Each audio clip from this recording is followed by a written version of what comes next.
Hey, what's up you guys? Bloody Jacob here to bring you a review of the mid-season premiere of Season 4 of Vikings on the History Channel. And like I said, this was the mid-season premiere. It was episode 11 of Season 4. We've had to wait a good amount to see the continuation of this season. In fact, they already released the first half on DVD, which is just a way to get more money, of course. But, nonetheless, I am happy the show is back. I am very eager to see where it's going, and we know it's renewed for season 5. I do feel like it's starting to approach the end game, at least for Ragnar's side of things. So it has me very nervous and excited all at the same time. And Vikings is a show I haven't constantly or consistently done videos on, but it's a show I've been following. It's a show I do admire, both for its look, its aesthetic, its just tone, and I really admire and enjoy Travis Fimmel's performance on the show in particular. He's just such an amazing actor, so much to the point that he was the main reason that I watched Warcraft, earlier on. But he's just superb as Ragnar Lothbrok, and I'm definitely guaranteed to follow him until the end, whenever that will be. I can't promise I'll do reviews of every episode weekly, but I will try to at least touch on it here and there. If not, do videos every week when I can. And I will at least review the bigger episodes, like the premieres and the finales and things like that. I did like the, before we get into the specific episode, I did like the first half of Season 4. I didn't feel like it was as strong as some of the other stuff in the previous seasons. But definitely had some good moments, like the mid-season finale, the last ship, Ragnar and Rollo's, fight, that was definitely very intense, even though Ragnar's mind is sort of, messed up at the time. It's still, very climactic feeling, and I didn't really like the stuff with Yidu too much. I think that kind of went in a weird direction, but there's a scene like episode 6 I absolutely loved, where Ragnar has those visions of the past, when he sees Lagertha and stuff like that, and just Travis Fimmel's acting in that scene is again amazing. But anyway, why don't we talk about the actual episode? And of course, the focus of this episode is Ragnar's return, as we've seen at the end of the mid-season finale months ago. Ragnar returns. He sees all his sons. Most of them are older now, at least meant to be in their late teens, if not in their 20s somewhere. Most of them look like they're in their 20s at least, but and of course Bjorn is more grown now and such too. So we have Ragnar. Who wants to be king? That was that was in no way a great performance there, but we have Ragnar, his return, his son's reactions and feelings to it, and we find out that he wants to go back to Wessex and sort of avenge his loss to Rollo previously. It's at first it sort of comes off like a selfish desire of Ragnar's, but then you also get the feeling that maybe he's trying to make up for something in a way as well, because we see him throughout the episode. He not only talks to his sons. Of course, like I said, his sons have mixed feelings about him. Most of them don't want him in their lives at all. But then you have Ivar. Ivar's definitely the most interesting and creepy one for sure. But Ivar actually still kind of idolizes Ragnar, or at least does still openly want his father's approval and sort of guidance. And I'm sure all of them do to an extent, but he's the one that's still a bit more open to it, at least verbally. But you have Ragnar throughout the episode. He visits his sons. He visits Floki and Helga, and I like how they've changed the looks to most of the characters, to make them look a bit older. Of course, Ragnar's hair is graying, almost some of it white by now, which is really cool.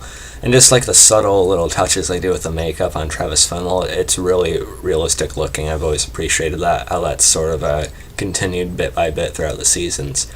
And I also like Floki. He has more of a shaved head now, and he has longer, sort of whitish colored beard.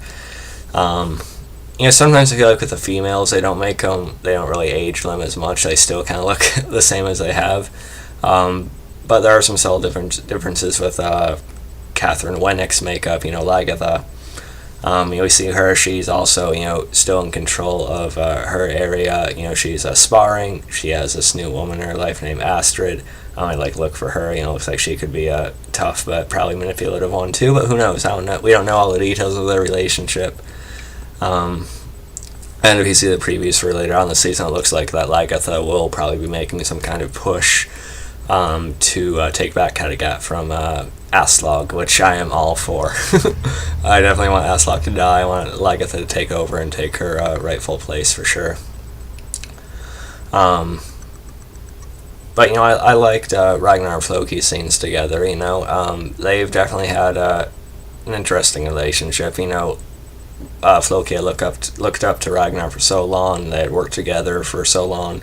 But with the whole controversy with Floki killing Athelstan, which I'm sure isn't still completely buried, they still do have a love for each other, and I think Ragnar understood why Floki did it, but at the same time, Athelstan probably wouldn't want Ragnar to, just kill Floki, which is why I think he let Floki get away with it, earlier on in the season, for Athelstan's, ideas and philosophy and stuff like that. But like their scenes, and we find out that Bjorn, he's also wanting to make a journey, I think, to the Mediterranean or something like that. But of course, not Wessex. He's more of his own man now than ever. And Floki had made Bjorn a promise that he would help him. He's building these ships, sleeker, sturdier than ever. All the years he's learned what works and what doesn't. So Floki can't really help Ragnar too much, but they do share a pretty genuine moment between each other. Ragnar tells Floki he loves him, and when Ragnar is a distance away, Floki shouts it back, so, it's kind of fun and nice for sure.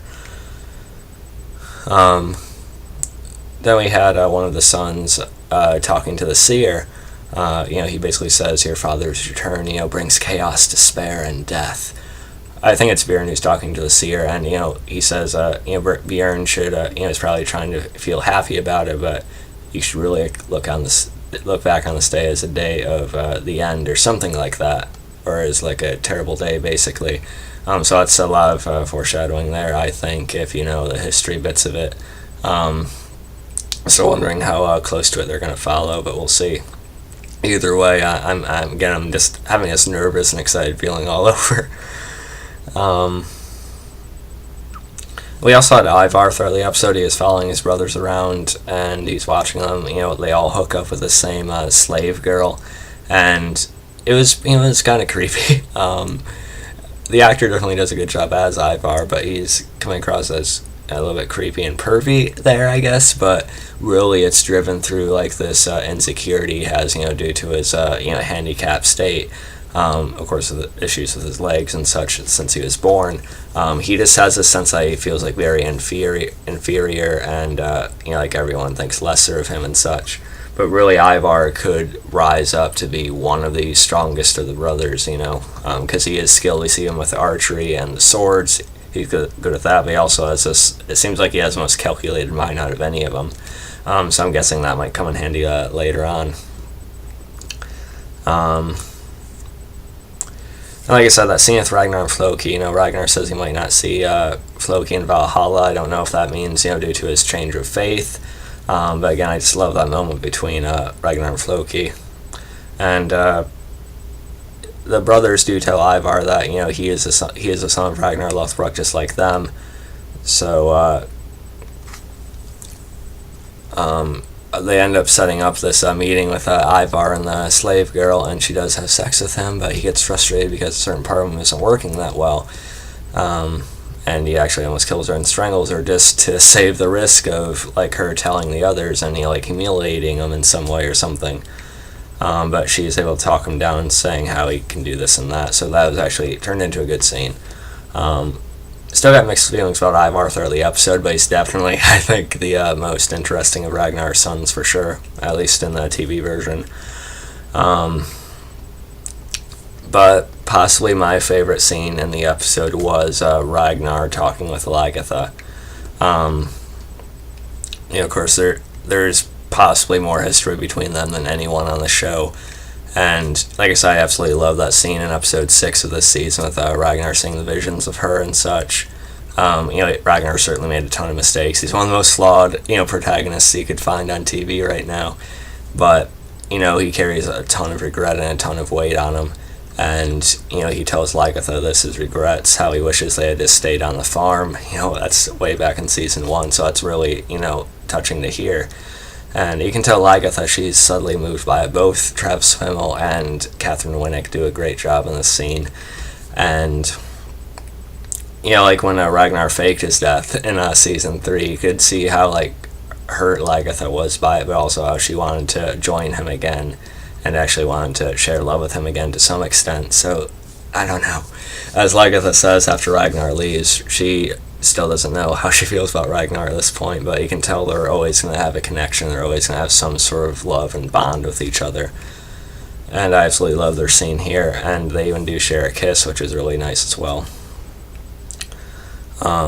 And we get this scene that we see in one of the sneak previews that was released a little while ago. Ragnar actually does try to hang himself. I don't know if the rope, if he didn't tie the rope right, or if it broke or slipped somehow, I don't know. But either way, maybe it's kind of meant to show that, in the faith, or, whether it's from Odin or, God or the Christian belief or whatever, maybe they're not quite done with Ragnar yet. Maybe there's more of a plan for him. If you look at it from that way, I'm sure, the characters on the show do. But either way, Ragnar's feeling very low about himself right now. You can tell he's definitely old, he's aged, and, he's just sort of on his last legs. And that's why I said earlier, I feel like they're approaching the end game for Ragnar at least. But again, just very nervous and excited to see how it all plays out, though. And then we get a pretty good scene between Ivar and Ragnar. Ivar sort of describing his mixed feelings about him, how he wanted just to be able to will himself to get up, walk, and be able to find Ragnar, show him how much he hates him, but at the same time how much he needs him. And Ivar is going to be going with Ragnar to Wessex apparently, so that should be interesting. So not much more to say about it, but a really good start, really fitting. Some people might not like this one because it wasn't action, there wasn't any action or anything, but the Vikings has always been very character driven, and I'm going to do a video on this later on at some point maybe, but I don't need to compare shows all the time either, but when you compare this to, say, Black Sails on Stars, both very good shows. And season 3 of Black Sails was amazing, and the upcoming 4th and last season should be great. Although Black Sails can sometimes have a faster paced story than Vikings, what still puts Vikings above Black Sails for me is just how attached and invested I am in the main characters, especially Ragnar, but also Lagertha and Rollo, as well as Floki and some of the others too. And so I think Vikings is just very strong and character driven, and I don't think you can deny that here. Overall, I'm going to give this episode, I'm going to give it an 8.8. Again, very good, very fitting start, and I can't wait to see where the rest of the season goes. We have at least, I think it's about 10 more episodes to go this season. It's going to 20. So we might actually have 9. Yeah, maybe. But yeah, we're going to 20 episodes this season, 20 episodes for season 5 next year. So yeah, like I said, no promises on doing this every week, but I will try to touch on it here and there. Still a very good show, and enjoy this episode quite a bit. Let me know what you guys thought. I'll catch you guys next time. Follow me on Facebook, Twitter, subscribe, and peace.